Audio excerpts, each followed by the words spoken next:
വീട്ടിലെ അമ്മമാരെയും അച്ഛന്മാരെയും എല്ലാവരെയും കൂട്ടിപ്പോയി കാണേണ്ട സിനിമയാണ്.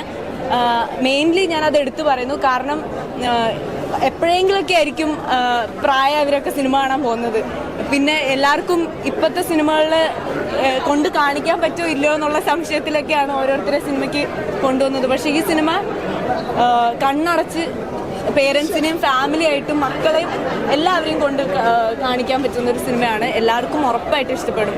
അതുകൊണ്ട് അമ്മമാരെയും അച്ഛന്മാരെയും മക്കളെയൊക്കെ കൂട്ടിയിട്ട് ഈ സിനിമ നിങ്ങളെല്ലാവരും പോയി കാണണം.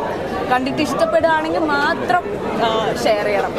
വളരെ ബ്യൂട്ടിഫുൾ ആയിട്ടുള്ള ഒരു സിനിമയാണ്. ഞാൻ പറയുമായിരുന്നു, നമുക്ക് ഇപ്പോഴത്തെ ഒരു അവസ്ഥയിൽ നമ്മുടെ എല്ലാ സിനിമകളും കാണാനായിട്ട് ഫുൾ ഫാമിലി തയ്യാറായി വരാറില്ല.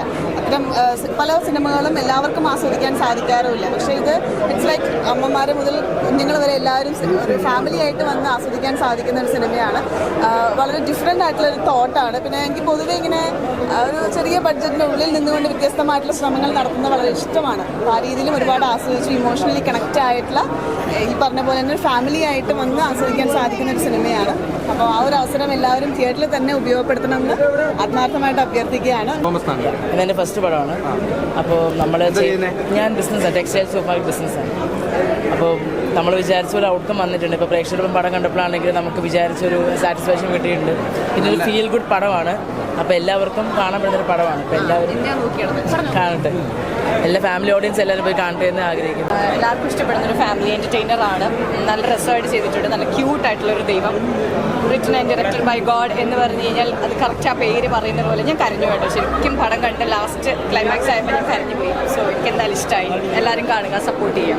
അപ്പോൾ എല്ലാവരും പരമാവധി എല്ലാവരോടും പറഞ്ഞ് വരാൻ പറയാൻ പറഞ്ഞു.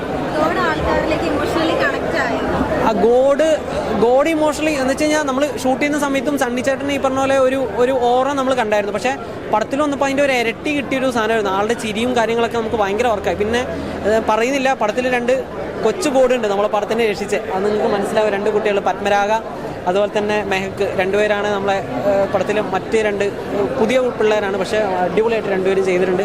അവരിലാണ് നമ്മുടെ ബാക്കി സാധനങ്ങളൊക്കെ വർക്കായി.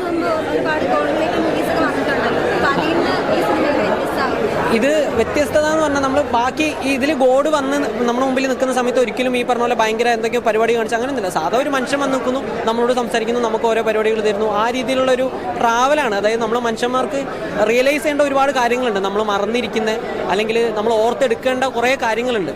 അപ്പോൾ അത് ഒന്ന് ഓർമ്മപ്പെടുത്താനുള്ള ഒരു യാത്രയായിട്ടാണ് ദൈവം ഇതിനെ കൊടുക്കുന്നത്. അല്ലാതെ ഈ പറഞ്ഞ പോലെ മാജിക്കും പരിപാടിയും കാണിച്ചിട്ടൊന്നുമില്ല.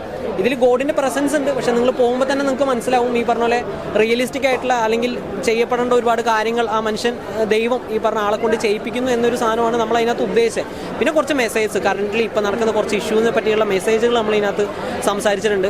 അത് വർക്കാവുന്നുള്ള പ്രതീക്ഷയുണ്ട്. അത് ഒരുപാട് ആൾക്കാർ പറഞ്ഞു കേട്ടോ. ആ സാധനം നല്ല രീതിയിൽ വന്നിട്ടുണ്ട് എന്നുള്ള. എലിൻഡോ ഇതാണ് എൻ്റെ കോറൈറ്റർ.